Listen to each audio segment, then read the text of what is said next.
Hello, everyone, and welcome back to Season 4 of the SVIMA Council podcast. My name is Madeline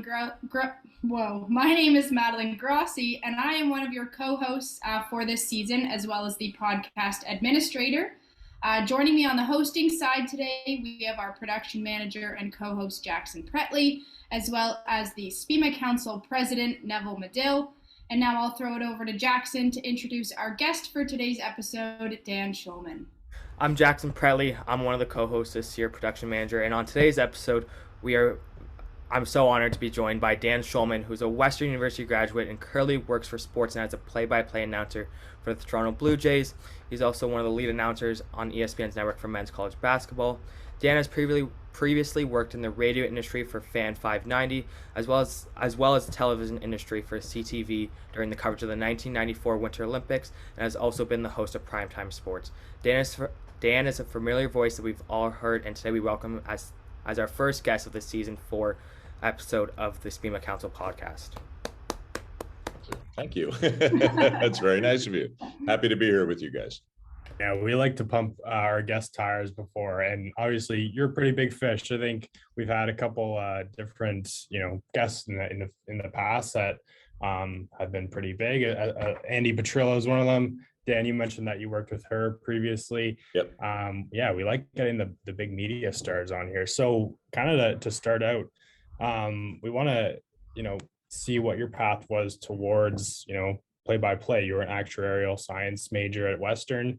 How did you kind of discover your love for play-by-play, and what was one experience that made you want to pursue this career? Well, it's kind of a long story. So as you said, I went to Western. Then it was known as the University of Western Ontario, not Western University. And I was an actuarial science major, which I won't talk too much about because I don't want people to nod off. But it's a math degree. It's all about pensions and insurance and things like that. And I was a big math kid as a student when I was younger. And my parents had always said to my sisters and me, when you get to school, don't just go to school, get involved in something extracurricular like you guys have done here at Brock. So I wanted to write for the Western Gazette, which was and I assume still is a big, well-respected student newspaper. And on the first day of Frosh Week, my first year, I went down to try to get in line to see if they needed volunteers, and there were like 100 people standing in line. And being 18 and impatient, I went, well, the heck with this. I'm not going to stand in this line, and started walking back towards my dorm and walked past a door that just said Radio Western. And I knocked on the door and somebody said, come in. And I came in and I said, is this the student radio station? And they said, yeah. And I said, do you do sports? And they said, yep. And I said, do you need volunteers? And they said, yeah. And that turned into one of the most important, serendipitous sliding doors moments of my life, obviously. So while I was at Western, I did play-by-play football, play-by-play basketball, and co-hosted a talk show on the radio, on the radio station as well. But when I graduated, I wasn't intending to make it a career. I graduated with an actuarial degree and started working as an actuary, and about 3 months in, said, I don't know if this is for me. And so as I joke with people, I had my midlife crisis when I was 22 years old and decided that I wanted to do something different. So me being ancient, and this being 1989 or 90, I started sending out cassette tapes by mail or courier to radio stations all over Ontario, trying to get a job, and only got one offer. And it was a weekend job in Barrie at CKBB. So for a while, I had to have been the only actuary Monday to Friday and newscaster Saturday, Sunday who has ever existed on planet Earth, I would think. And got very lucky. Some people took a chance on me, even though I didn't really have a lot of a background. I didn't have a degree in journalism or anything like that, and got some breaks and worked my way up. But that's kind of how I got into it. Pretty cool story, Dan. I worked with a student this summer, my summer job at Tennis Canada, and she is actually on the radio at Western too. She sent us all a message and said, tune into our show today. So it's pretty cool how different university opportunities and extracurriculars can lead to some pretty amazing things in your path. I know that's what we've done here, and that's what we're hoping as well. But as we know, like you've had the opportunity to do play-by-play for multiple sports, specifically most of your knowledge is around baseball and basketball. So could you expand on some of the strategies that you use when doing play-by-play for each sport?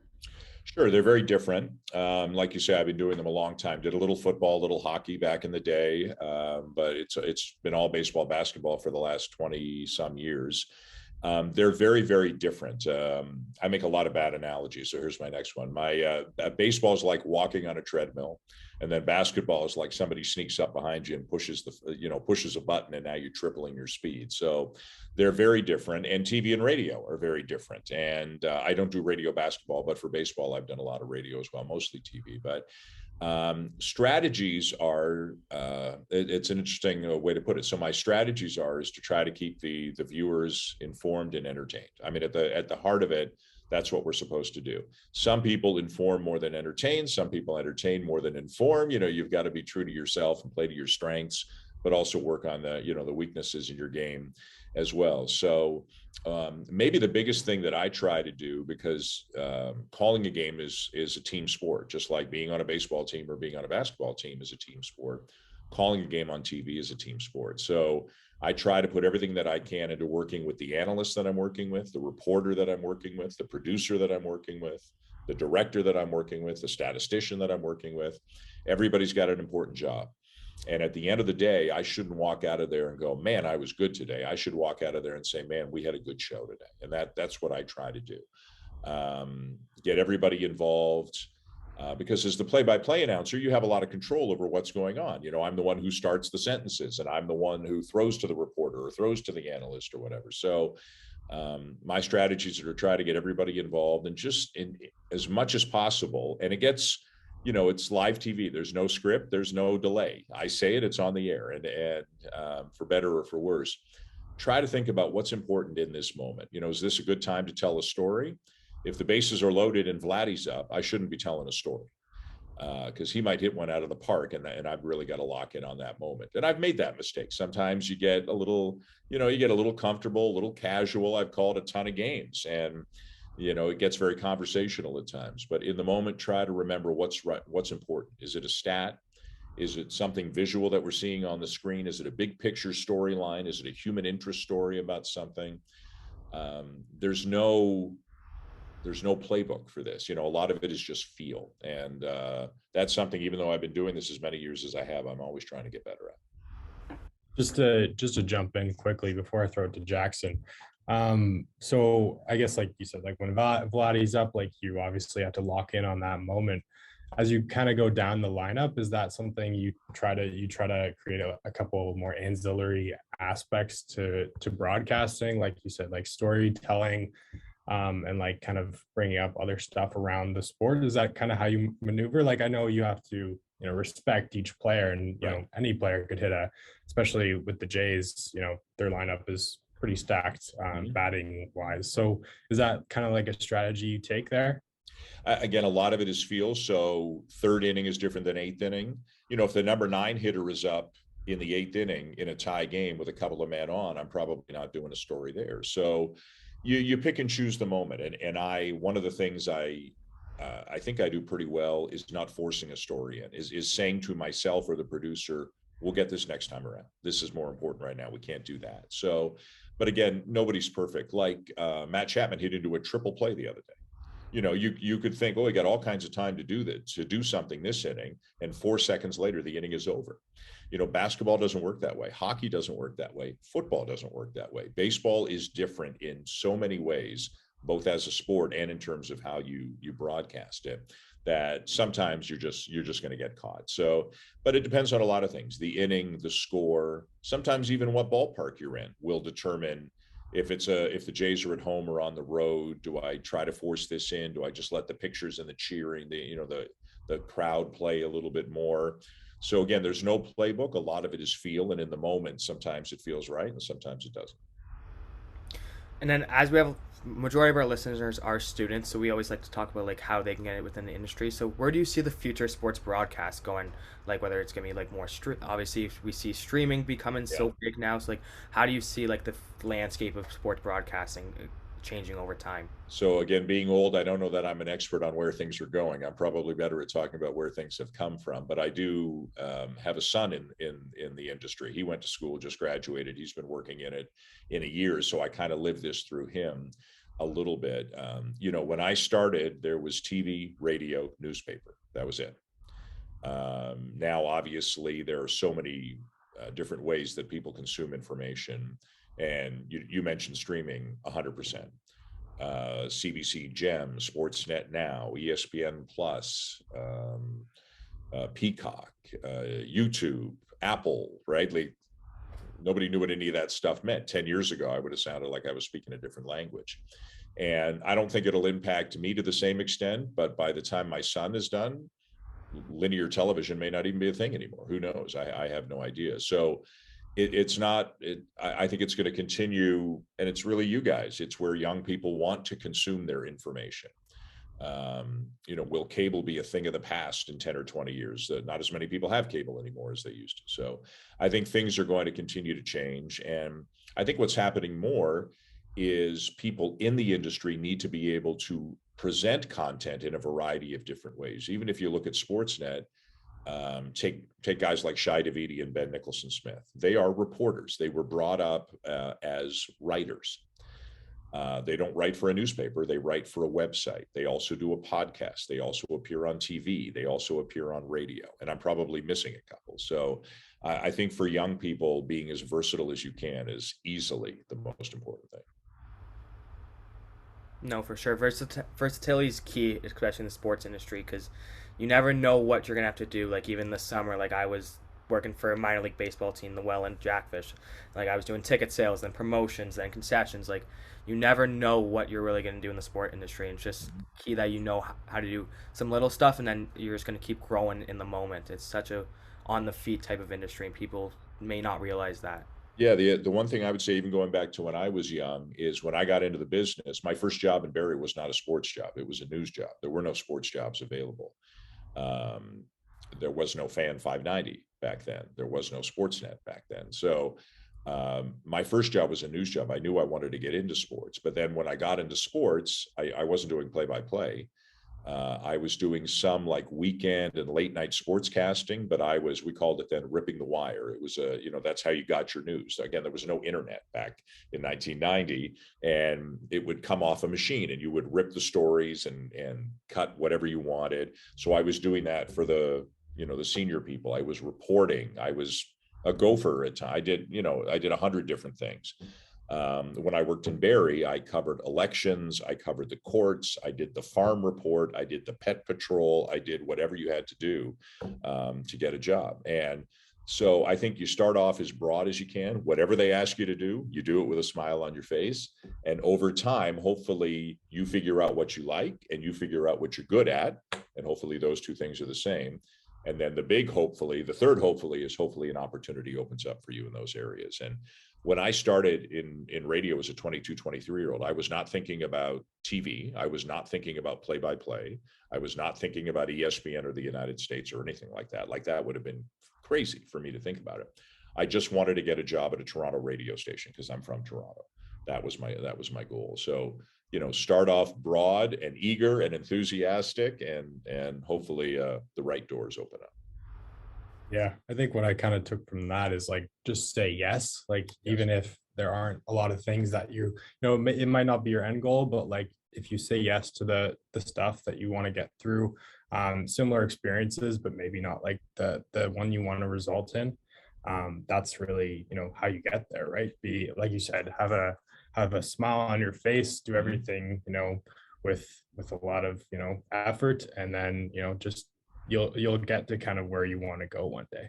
Yeah, well, I can tell you what'll happen if you say no. You're not going to get where you want to go. So saying yes is your only option. But it's this. I've kind of counseled my son on this, and I try to stay out of his way as much as I can. But he knows, he's got a fairly specific idea of what he wants to do, but it's not going to happen tomorrow. So again, do what they ask you to do, and you never know. I could have easily wound up a studio host. I could have easily wound up a football, hockey guy.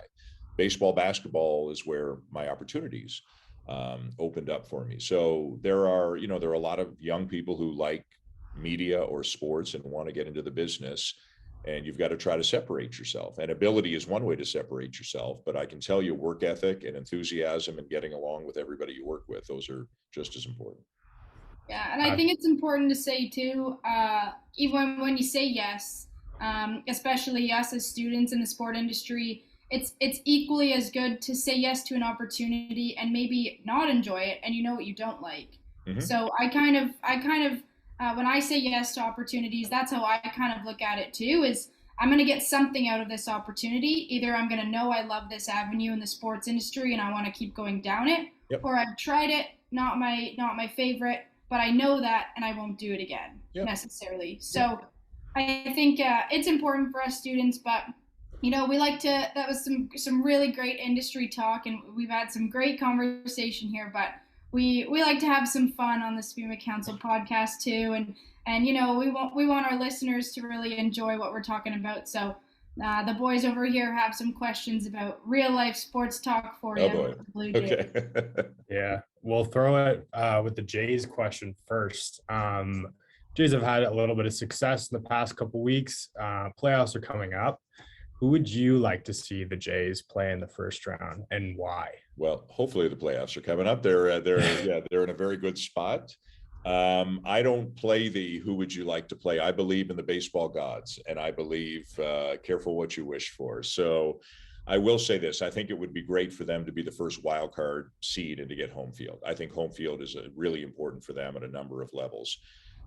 If they don't get that, they're likely to go to either Seattle, Tampa, or Cleveland. Those would be the three most likely spots.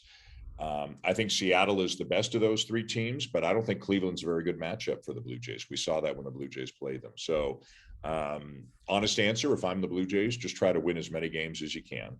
Try to get home field. If you can't get that, rest Alek Manoah, rest George Springer, and just be as healthy and rested as you can going into the playoffs. I wouldn't try to overthink who the opponent is. Just take who you get and try to beat them. Yeah, no. You said Seattle was you think the best out of those three teams. Is there something specific that you kind of liked about that team, or just overall? Yeah, well, three things: Luis Castillo, Robbie Ray, and Logan Gilbert. Those are three outstanding starting pitchers. So you know, whether it's in Toronto or Seattle could make a big difference. If you look at their record, I don't have the exact numbers, but they've been just about as good as any team this side of the Dodgers over the last 80 games or so. They also have a weaker schedule down the stretch. They play in a weaker division. So I think it's going to be, and they've won the tiebreaker against the Blue Jays. So the Blue Jays have to finish a game ahead of them in order to finish ahead of them in the standings. A tie and Seattle gets it. So it'll be hard for the Blue Jays to finish ahead of Seattle. They're going to have to win a lot of games because I think Seattle's going to win most of theirs down the stretch. But I think their pitching is excellent, and I think they're hungry and they're talented. What would be interesting to me is if the Blue Jays go out to Seattle, you know, when they do that in July, it's like 75% Blue Jay fans coming down from BC and Alberta and elsewhere. I wonder what it would be like in the playoffs if the Seattle hasn't been in the playoffs in 20 years or 21 years. So, you know, would Blue Jay fans, would Canadians be able to get tickets? Would it be like a 50-50 split? Would it be all Seattle? I don't know. It'd be interesting, but I think it'd be great if the Blue Jays could have home field in the first round. Well, earlier this year they played there, and it almost seemed like it was a home game, right? There was 65-35 Jays fans. Yeah.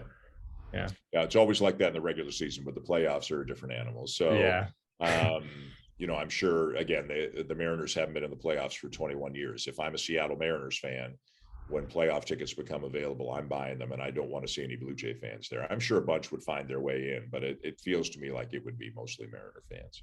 I would assume so. Again, it's going to be an interesting couple of weeks, so definitely have to buckle up for this playoff run.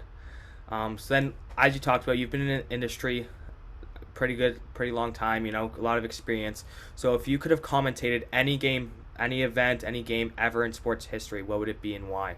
You know, it's a very interesting question, and one I've very rarely gotten asked of all the questions I get asked. So as you guys said, and as you know, I'm a basketball guy.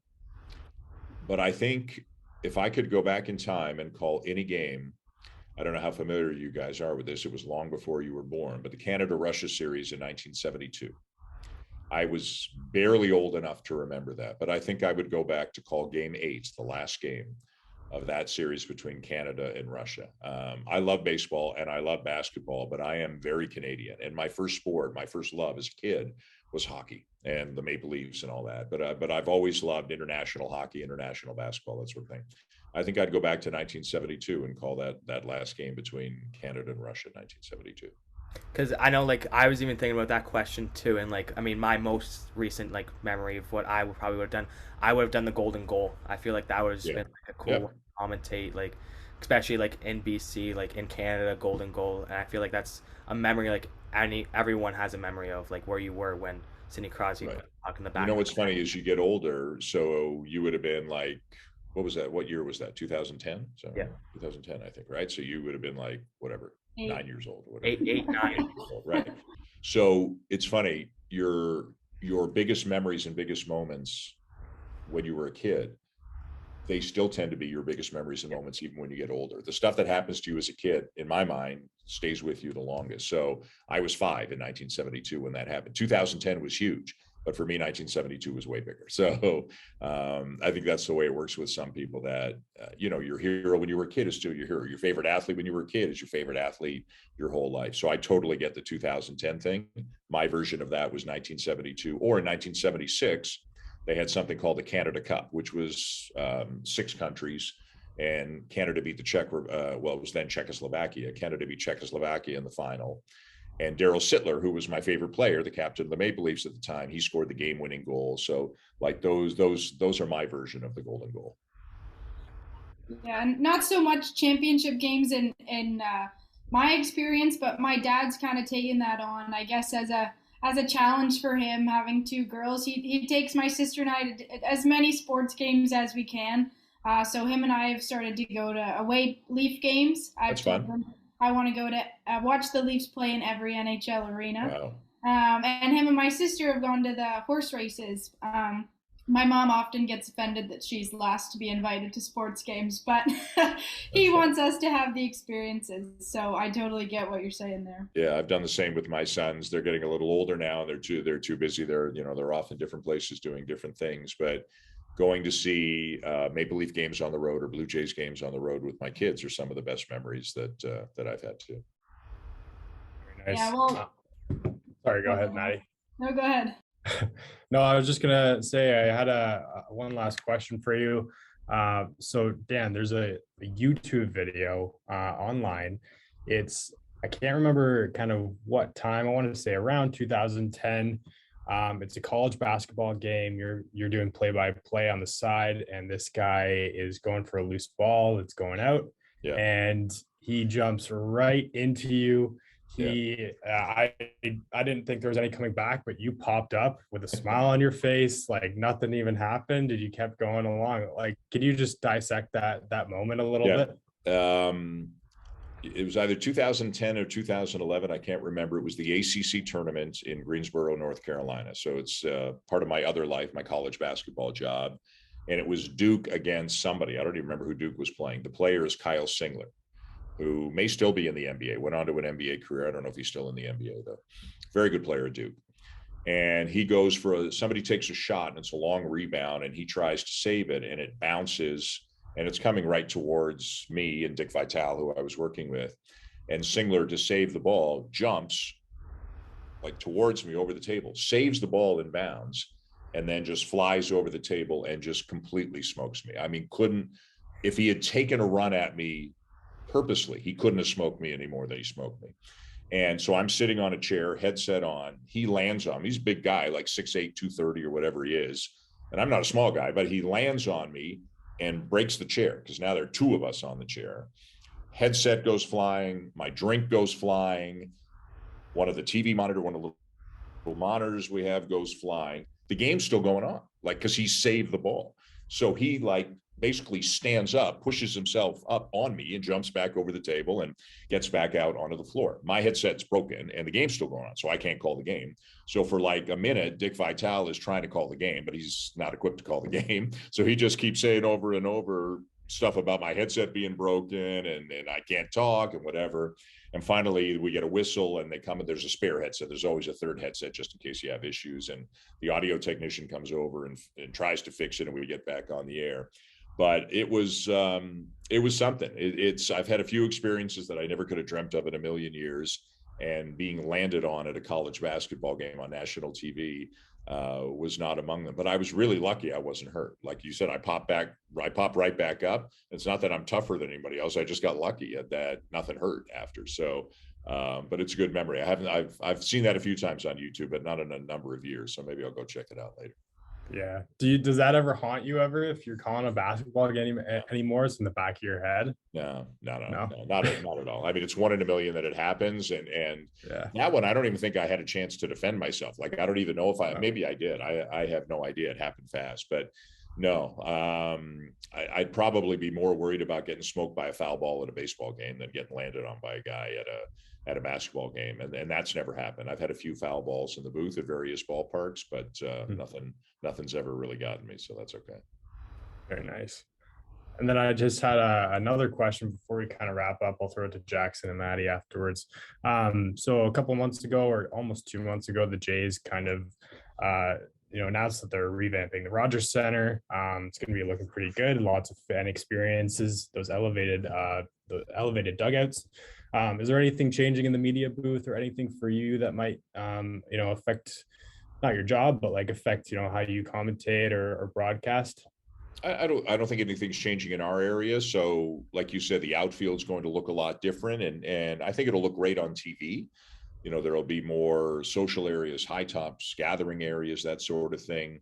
The bullpens will be closer to the fans, which I think is kind of cool. The bullpens will be elevated. One thing that I think is nice, like if you picture a Blue Jay hitting a home run, not quite into the Blue Jay bullpen, but a little more to left center field, there's a gap between the lower seats and the wall. The ball just disappears and rattles around in the bowels of the stadium. That won't happen anymore. If it's a home run, it's going in the seats. The wall will be lower. I think we'll have chances for outfielders to go up and make catches over the wall, which is great theater in my mind.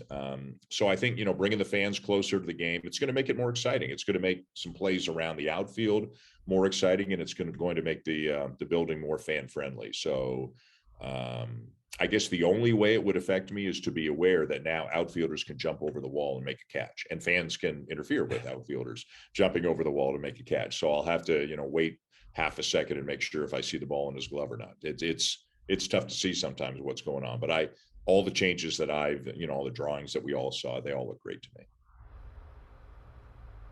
Yeah, well, Dan, this has been amazing. I think we've learned so much about the sports industry, and it's cool to have a play-by-play announcer on here because we don't get those very often, especially not from the Blue Jays. So, on behalf of Neville, Jackson, and we thank you for being our first guest this year on season 4 of the SFEMA Council podcast. It's been great talking to you, and we thank you for all of your advice and insight into the sports industry today. So thank you, and thanks for listening, everyone. I appreciate it. Thanks for having me, and I wish you guys all the best. Thank you. Thanks, Dan. Thank you.